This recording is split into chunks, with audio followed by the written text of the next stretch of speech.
এখানে আপনার সামনে একটা কথা বলে রাখি, আমরা অনেকেই সালাত আদায় করি, আমরা অনেকেই মহান আল্লাহ তাআলার সামনে সালাত আদায় করি, 5 ওয়াক্ত সালাত, কিন্তু আমরা সকলেই অভিযোগ করি সালাত তো আদায় করি কিন্তু সালাতের মধ্যে মনোযোগ তো থাকে না।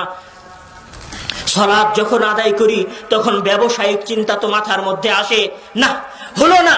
মহান আল্লাহ তাআলা বলছেন যে কোরআন যখন তেলাওয়াত করা হয়, কোরআন যখন তেলাওয়াত করা হয় তখন মানুষের ঈমান বৃদ্ধি পায়, দুনিয়াবি চিন্তা চলে আসে, মানে কোথাও সমস্যা আছে, কোরআন যেটা তেলাওয়াত হচ্ছে হয় সেখানে সমস্যা আছে, না হলে যে শুনছে যে মুক্তাদি হিসেবে আছে তার সমস্যা আছে, আপনার সালাতে মনোযোগ আসছে না।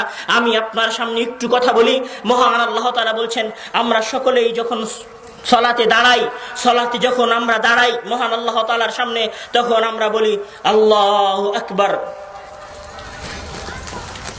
আল্লাহু আকবার শব্দের অর্থ কি?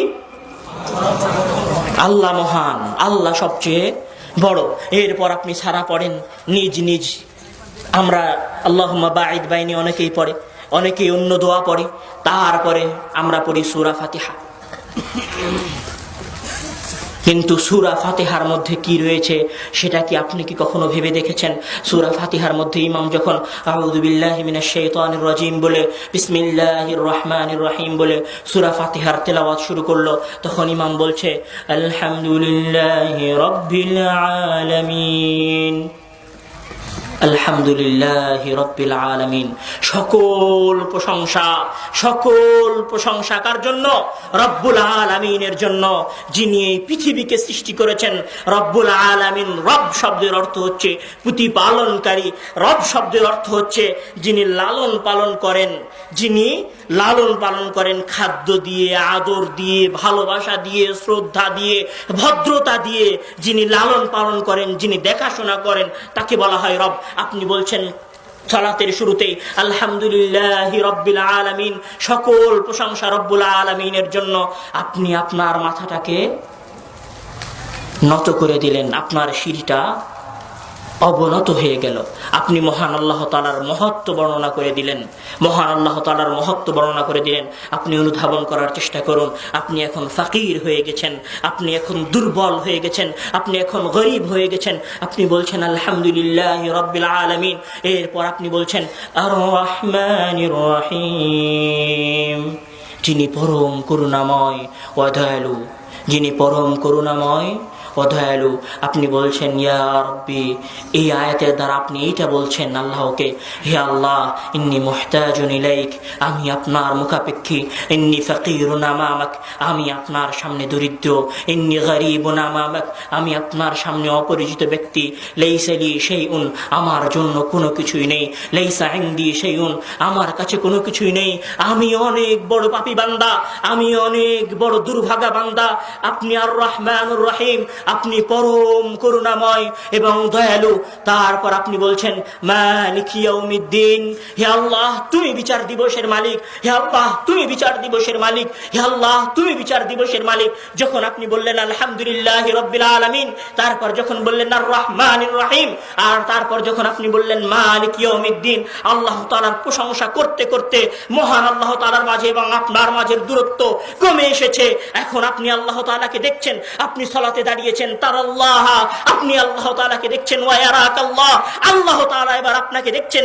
আপনাদের উভয়ের মাঝের দূরত্ব দূর হয়ে গেছে, উভয়ের মাঝের দূরত্ব শেষ হয়ে গেছে, আপনাদের উভয়ের মাঝে কোনো স্মৃতির নেই, কোনো পর্দা নেই, কোনো বাধা নেই, কোনো কিছু নেই।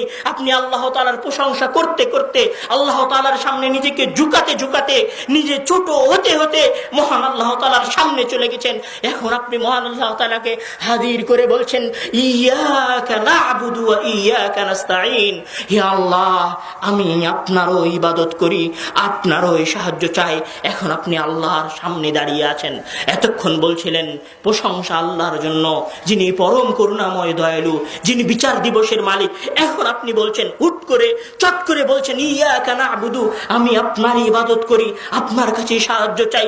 আপনি এখন কাইমুন আমাম আল্লাহ, আপনি এখন আল্লাহর সামনে দাঁড়িয়ে আছেন, আপনি এখন আল্লাহ আল্লাহর সামনে দণ্ডায়মান হয়ে আছেন, আপনার সামনে এবং আল্লাহর মাঝে কোনো ভেদাভেদ নেই, তখন আপনি আল্লাহকে বলছেন ইয়্যাকা না'বুদু ওয়া ইয়্যাকা নাস্তাঈন। হয়তো আপনি অনুধাবন করতে পারছেন না, অনুধাবন করতে পারেননি, কারণ আপনি এই আয়াতগুলোর মহত্ব বোঝেননি। এবার যখন আপনার সামনে এবং আল্লাহর মধ্যকার সকল দূরত্ব দূরীভূত হয়ে গেছে, আপনি যখন আল্লাহর সামনে দাঁড়িয়ে আছেন, আপনি যখন আল্লাহকে দেখছেন, তখন এবার আপনি আপনার আসল কথা বলছেন ইহদিনাস সিরাতাল মুস্তাকিম, ইহদিনাস সিরাতাল মুস্তাকিম। হে আল্লাহ, তোমার প্রশংসা করলাম, তোমার মহত্ব বর্ণনা করলাম, তুমি দয়াবান সেটা বললাম, তুমি বিচার দিবসের মালিক সেটা বললাম, এটাও বললাম যে আমি পৃথিবীতে আর কাউর ইবাদত করি না, কোনো মাজারে সিজদা দেই না, কোনো কবরে সিজদা দেই না, কোনো ওলি আল্লাহর কাছে যাই না, কারোর কাছে সাহায্য চাই না, শুধু তোমার ইবাদত করি, তোমার কাছে সাহায্য চাই। ইহদিনাস সিরাতাল মুস্তাকিম, তুমি আমাকে সঠিক পথ দেখিয়ে দাও। ইহদিনাস সিরাতাল মুস্তাকিম, তুমি আমাকে সঠিক পথ দেখিয়ে দাও। সিরাতাল্লাযীনা আন'আমতা আলাইহিম, তাদের পথ দেখিয়ে দাও যাদের প্রতি রহমত বর্ষণ করেছো, তাদের পথ দেখিয়ে দাও যাদের প্রতি তুমি রহমত বর্ষণ করেছো। এখন বলুন, কোন ব্যক্তি যদি এইভাবে সূরা ফাতিহা তেলাওয়াত করতে করতে ইহদিনাস সিরাতাল মুস্তাকিম পর্যন্ত চলে আসে, তাহলে তার দুই চোখ বেয়ে অশ্রু পড়তে বাধ্য। আর কোন ব্যক্তি যদি মহান আল্লাহ তাআলার সামনে সালাতে দাঁড়িয়ে ইহদিনাস সিরাতাল মুস্তাকিম বলে, আর তার দুই গাল বেয়ে অশ্রু ফোঁটা গড়িয়ে পড়ে, আল্লাহ তাআলা তাকে হেদায়েত দিবেন না তো কি করবেন? অবশ্যই মহান আল্লাহ তাআলা তাকে হেদায়েত দিবেন। আপনাকে হেদায়েত দেননি, আপনি সূরা ফাতিহা পড়েছেন, প্রত্যেক সালাতে ইহদিনাস সিরাতাল মুস্তাকিম বলেছেন, আল্লাহ তাআলা আপনাকে এখনো হেদায়েতের পথে নিয়ে আসেননি, মানে আপনি সূরা ফাতিহার অর্থ বুঝে তেলাওয়াত করেননি, সূরা ফাতিহার মর্মার্থ, সূরা ফাতিহার ভাবার্থ, সূরা ফাতিহার সারমর্ম আপনি বুঝতে পারেননি, অতটা কাছে গিয়ে সূরা ফাতিহা তেলাওয়াত করতে পারেননি, মহান আল্লাহ তাআলার অতটা নিকটে গিয়ে সূরা ফাতিহা পড়তে পারেননি, যতটা নিকটে থেকে মহান আল্লাহ তাআলা আপনার সামনে সূরা ফাতিহা আপনার জন্য নাজিল করেছেন। আপনাকে বুঝাতে চাচ্ছিলাম যে আপনি যদি কোরআন বুঝে পড়েন, আপনি যদি কোরআন মনোযোগ দিয়ে অর্থ সহ পড়েন, পৃথিবীর কাউকে আপনাকে হেদায়েত করার জন্য প্রয়োজন হবে না।